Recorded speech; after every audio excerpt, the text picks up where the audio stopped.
Desde que os irmãos Lumière inventaram o cinematógrafo em 1895, e pouco depois, Le Voyage dans la Lune, filme francês de 1902, inaugurou o gênero science fiction, a exploração do espaço cativou o público por meio da ficção no cinema. Mas antes disso, o romance de 1865, Viagem ao Redor da Lua, de Júlio Verne, já iniciava a fantasia das viagens espaciais. Com o conhecimento científico que atualmente temos acumulado, ao assistirmos os filmes antigos que giram em torno de viagens espaciais, especialmente os filmes que surgiram na virada do século, fica evidente que, agora, as primeiras representações desses voos espaciais são muito imprecisas e baseadas muito mais na imaginação do que na ciência. Le Voyage dans la Lune foi o primeiro filme a tratar de viagens espaciais e, certamente, o primeiro filme de ficção científica que sobreviveu completo apesar do tempo. Dirigido pelo cineasta francês Georges Méliès, traz alguma influência do famoso livro Viagem ao Redor da Lua, de Júlio Verne, e também de outro livro famoso, Os Primeiros Homens na Lua, de H.G. Wells. Usando técnicas ainda rudimentares de edição e de efeitos especiais, o filme segue um grupo de astrônomos que viaja para a Lua por meio de uma nave gigante em forma de bala, disparada de um canhão enorme. Os astrônomos tripulantes encontram várias situações estranhas e, eventualmente, são expulsos da Lua por seus habitantes, onde caem através do espaço, pousando de volta na Terra. É um filme curto, com duração de 14 minutos e não tem qualquer precisão científica, pois preocupa-se mais em criar cenas de uma atmosfera de fantasia.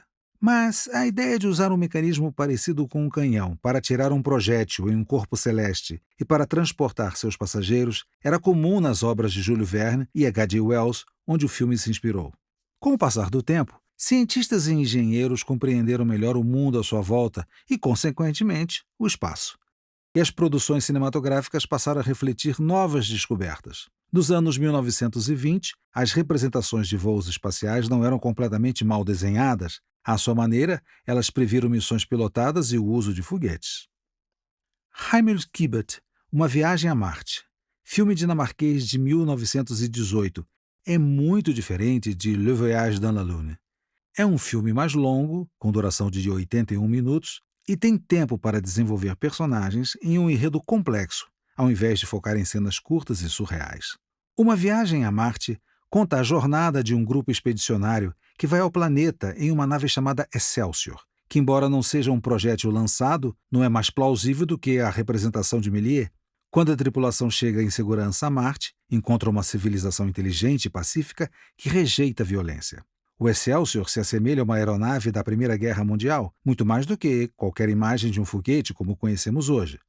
O design do Excelsior parece inspirado na aeronave do famoso voo dos irmãos Wright, de 1903, e certamente só poderia voar na Terra.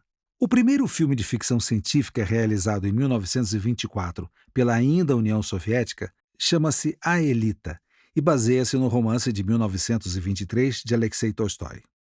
A trama se concentra num personagem chamado Los, um engenheiro de Moscou. Ele recebe sinais de rádio estranhos e tem visões da tal Aelita, a filha do líder de um estado totalitário repressivo em Marte, que observa a Terra a partir de um telescópio. Los constrói uma nave em forma de ovo baseada nos princípios dos foguetes e parte em busca da amada no planeta distante. Essa parece ser a primeira aparição dos foguetes no cinema. Frau im Mond, Mulher na Lua, filme alemão de 1929, era de longe a representação mais realista de um voo espacial no cinema da época. O enredo gira em torno de dois engenheiros aeroespaciais que são abordados por um astrônomo idoso, rejeitado pela comunidade científica por sua teoria de que há mais ouro nas montanhas da Lua do que na Terra. Esses três cientistas, acompanhados por um assistente e por um empresário corrupto, embarcam em uma expedição à Lua para explorar as montanhas de ouro. Para garantir a precisão científica das cenas de voos espaciais, o diretor Fritz Lang coletou toda a literatura publicada sobre viagens espaciais na época e contratou cientistas para acompanhar a produção. Embora o filme não tenha sido tão bem recebido quanto seu famoso Metrópolis, Frau im Mond teve uma grande influência junto ao público e à comunidade científica, a tal ponto que a Gestapo considerou as cenas de lançamento e os modelos de produção muito realistas e retiraram o filme de distribuição e apreenderam os foguetes usados nas filmagens de 1936. Apesar desse revés, o filme foi uma inspiração para a equipe do V2, e o primeiro lançamento bem-sucedido de uma V2 trazia o logotipo Frauenmund em sua base. O lançamento do foguete V2 em 1942 foi pioneiro na corrida espacial do pós-guerra nos anos 1950 e 1960. O Sputnik, o primeiro satélite, foi lançado em 1957. O voo histórico de Yuri Gagarin viria em abril de 1961, e a primeira missão tripulada à Lua pousou em sua superfície em 20 de julho de 1969, 3 meses antes do 40º aniversário de Frauenmund em sua pré-estreia. Nos últimos 100 anos, nossa sociedade viu os voos espaciais transformarem-se de ficção científica em realidade.